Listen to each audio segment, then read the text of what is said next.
Oi, você se lembra, né? Que mesmo não existindo regras fixas de cotagem, a escolha da maneira de dispor as cotas no desenho técnico depende de alguns critérios. Tá aprendendo rápido, né, Tito? Ô, Silva. É verdade. Os profissionais que fazem a cotagem de desenhos técnicos devem levar em consideração vários fatores.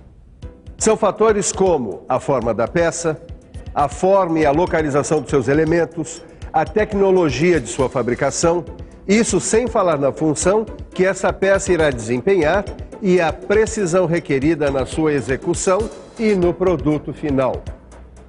Agora tem uma coisa que não dá para esquecer. A cotagem do desenho técnico deve dispensar cálculos para descobrir as medidas fundamentais para a execução da peça.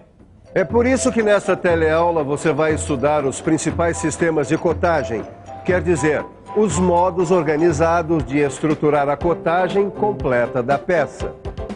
Agora vamos logo, que eu não vejo a hora de estudar tudo isso.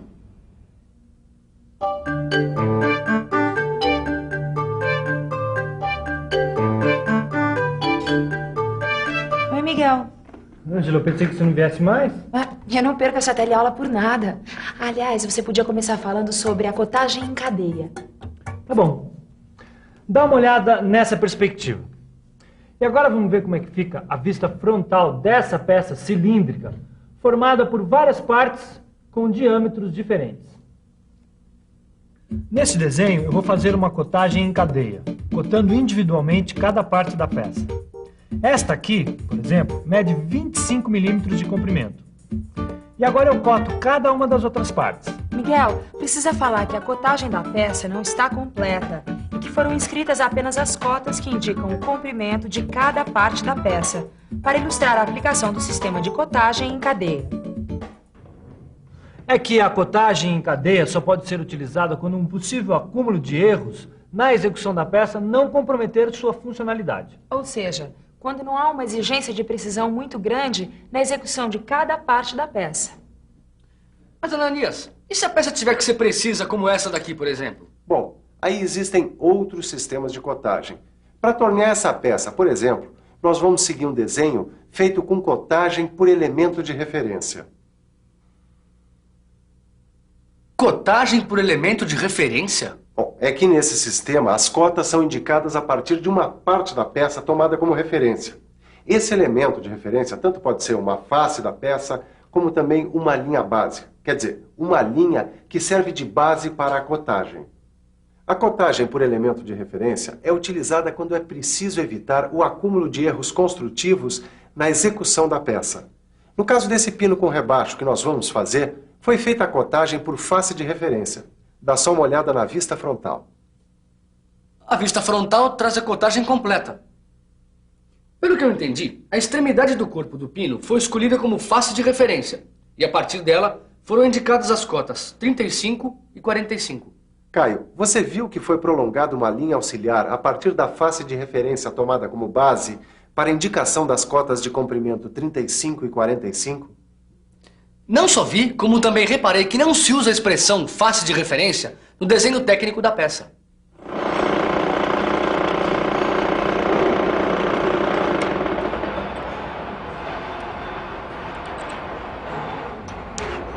Pronto. Agora você pode analisar a cotagem da placa com furos com as cotas dispostas por face de referência. Mas para você aprender, preste bastante atenção a essa peça. Bom, mas Silva, pelo que eu tô vendo aqui, a localização dos furos foi determinada a partir de duas faces de referência. Isso mesmo. A partir dessas duas faces de referência é que foram cotadas todas as medidas da peça, tá vendo? Eu estou assim, Aqui está o comprimento, aqui está a altura e aqui a espessura. O diâmetro dos furos é 6 milímetros. Bom, deste lado estão as cotas indicadas a partir da face de referência superior. E aqui as cotas indicadas a partir da face de referência esquerda. Ótimo, garoto. Mas repare em algumas informações que completam a interpretação da cotagem. Veja a localização do furo da esquerda, fica determinada pelas cotas 10 e 20. A localização do furo central fica determinada pelas cotas 25 e 10. E a localização do furo da direita fica determinada pelas cotas 40 e 20. O tamanho do recorte é dado pelas cotas 50 e 15. E tem um detalhe, a cota 5, além de indicar a espessura da peça, indica também a largura do recorte e a profundidade dos furos passantes. Miguel, agora que o pessoal já entendeu a cotagem por face de referência, você podia falar da cotagem por linha básica. Como bem diz o nome na cotagem por linha básica, as medidas da peça são indicadas a partir das linhas. Mas precisa falar que essas linhas são de diferentes tipos, como as linhas de simetria, as linhas de centro de elementos ou qualquer outro tipo de linha que facilite a interpretação dos procedimentos construtivos da peça. Então vamos lá, eu tenho aqui um ótimo exemplo que vai facilitar o entendimento dessa cotagem. Repare nesta peça representada em perspectiva cotada. E veja ao lado que na vista frontal estão representadas apenas as cotas indicadas a partir da linha básica vertical, apontada na perspectiva. Essas cotas foram determinadas a partir da linha básica vertical, que não aparece escrita no desenho técnico. Neste desenho, há duas linhas básicas, uma vertical e outra horizontal. As cotas determinadas a partir da linha básica vertical são 12,5, 20, 40 e 40. E as cotas determinadas a partir da linha básica horizontal são 12, 12 e 15. Pelo que eu entendi, as linhas básicas desse desenho são essas que cruzam o centro do furo A. As cotas indicadas a partir dessas duas linhas básicas determinam a localização dos furos. O centro do furo B, por exemplo, está a 12 milímetros da linha básica horizontal e a 12,5 milímetros da linha básica vertical. Deem uma olhada aqui nesse desenho que vocês vão ver um bom exemplo de cotagem por linha básica e por face de referência ao mesmo tempo. Então, repare que algumas cotas foram determinadas a partir da linha básica, que corresponde à linha de simetria horizontal da peça. E as outras foram determinadas a partir da face de referência esquerda. É isso aí, Tito, é isso aí. As cotas indicadas a partir da linha básica são 24, 12, 11, 20, 29, 35, 39. E as cotas indicadas a partir da face de referência são 96, 86, 71, 56, 41, 26 e 13. Mas ué, Silva, por que você não incluiu a cota 100 a partir da face de referência? Ora, Tito, a cota 100, a cota 82 e a cota da espessura 10 são as cotas básicas da peça. E agora? Agora, para interpretar a localização dos elementos e a curvatura da peça, você deve analisar as cotas indicadas a partir da linha básica em conjunto com as cotas indicadas a partir da face de referência. Olha só que coisa bacana, Silva. Os furos localizam-se a 12 milímetros da linha básica e a 13 milímetros da face de referência. E o rebaixo fica a 24 milímetros da linha básica e a 26 milímetros da face de referência. Os pares de cotas que determinam a curvatura da peça são 41,39, 56,35, 71,29 e 86,20 e 96,11. Miguel, do jeito que o pessoal tá indo bem, eu não sei onde é que eles vão parar, hein? Bom, então aproveita essa animação e fala das formas de cotagem a partir de elementos de referência. Tá bom. Quando a cotagem da peça é feita por elemento de referência, as cotas podem ser indicadas de duas maneiras. Dá só uma olhada aqui na prancheta. A da esquerda é a cotagem em paralelo e a da direita, a cotagem aditiva.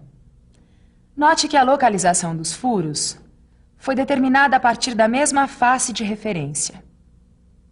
Reparou que as linhas de cota estão dispostas em paralelo umas em relação às outras? Por isso, o nome de cotagem em paralelo. E veja ao lado a mesma placa com 6 furos. Agora com as cotas indicadas de outra forma. Aqui foi usado a cotagem aditiva. Esse tipo de cotagem pode ser usado quando houver limitação de espaço, mas desde que não cause dificuldades na interpretação do desenho. A partir da face tomada como referência, foi determinado um ponto de origem 0. As cotas são indicadas na extremidade da linha auxiliar. Ângela, é bom mostrar que a interpretação das cotas é semelhante à da cotagem paralela. Afinal, a cota 8 indica a distância do centro do primeiro furo da esquerda à face tomada como referência, que contém o ponto 0. E a cota 18 indica que a distância da origem 0 ao centro do segundo furo corresponde a 18 milímetros, e assim por diante.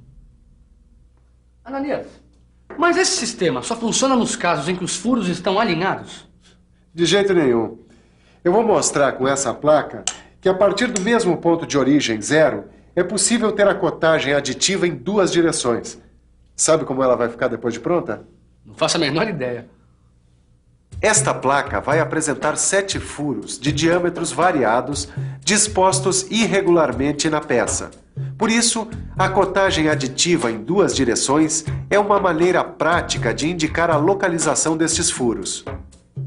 Este desenho técnico mostra que o mesmo ponto 0 serve de origem para a indicação das cotas em duas direções. A localização de cada furo é determinada por um par de cotas. Por exemplo, a localização do furo que tem 6 milímetros de diâmetro fica definida pelas cotas 40 e 23. Isso quer dizer que o furo de 6 milímetros está a uma distância de 40 milímetros em relação ao ponto de origem, no sentido do comprimento da peça, e a 23 milímetros do mesmo ponto, no sentido da altura da peça. Mas essa não é a única forma de indicar a cotagem aditiva. Existe uma outra forma que consiste na cotagem por coordenadas. Mas, Silva, qual que é a diferença? É que na cotagem por coordenadas, ao invés das cotas virem indicadas no desenho, elas são indicadas numa tabela próxima ao desenho. Os elementos da peça são identificados por números. A interpretação das cotas relacionadas a esses números na tabela permite deduzir a localização, o tamanho e a forma dos elementos. E como é feita a interpretação, Silva? Imagina-se a peça associada a dois eixos perpendiculares entre si. Um eixo recebe o nome de X e o outro de Y. O ponto onde esses dois eixos se cruzam é o ponto 0, ou ponto de origem, que não aparece no desenho técnico. Eu acho que eu já entendi. A localização de cada elemento fica determinada por um par de cotas, indicadas na tabela. Uma das cotas indica a distância do elemento ao ponto de origem na direção do eixo X. A outra cota indica a distância do elemento ao ponto de origem na direção do eixo Y. E por último, vem o diâmetro do furo. Bom, Ângela, acho que o pessoal já está entendendo direitinho os sistemas de cotagem, não? Direitinho. Agora eu acho que você podia dizer como funciona a cotagem combinada. O que a Ângela está querendo que eu diga é que, dependendo das características da peça e do processo construtivo escolhido para executá-la, pode ser necessário o uso de mais de um sistema de cotagem ao mesmo tempo. Olha só. Na vista única que representa esta peça, foram utilizados dois sistemas de cotagem que você já conhece. O Miguel está querendo mostrar que foram usadas a cotagem por elemento de referência e a cotagem em cadeia. Isto porque esta peça é simétrica horizontal e verticalmente. Para determinar estas cotas, foi escolhida a linha de simetria horizontal como elemento de referência. E uma vez que a peça é simétrica em duas direções, basta cotar a quarta parte da peça. Bom, você sabe que cotas repetitivas podem ser representadas de forma simplificada. Por isso, em vez de escrever 8 vezes a cota 10 em cadeia, estas cotas foram indicadas desta maneira mais prática, onde 10 é o valor da cota, 8 é o número de vezes em que a cota é repetida e 80 é o comprimento total da peça. E aproveitando que para fazer a cotagem combinada você precisa dos outros sistemas de cotagem, que tal revisar essa teleaula? E atenção, se liga aí que é hora da revisão. Na teleaula de hoje, você aprendeu como funcionam os principais sistemas de cotagem. Acompanhou a cotagem em cadeia. Viu como é feita a cotagem por elemento de referência? E ficou sabendo que é possível utilizar a cotagem combinada. Bom, depois dessa revisão, o melhor sistema de aprendizado é a prática.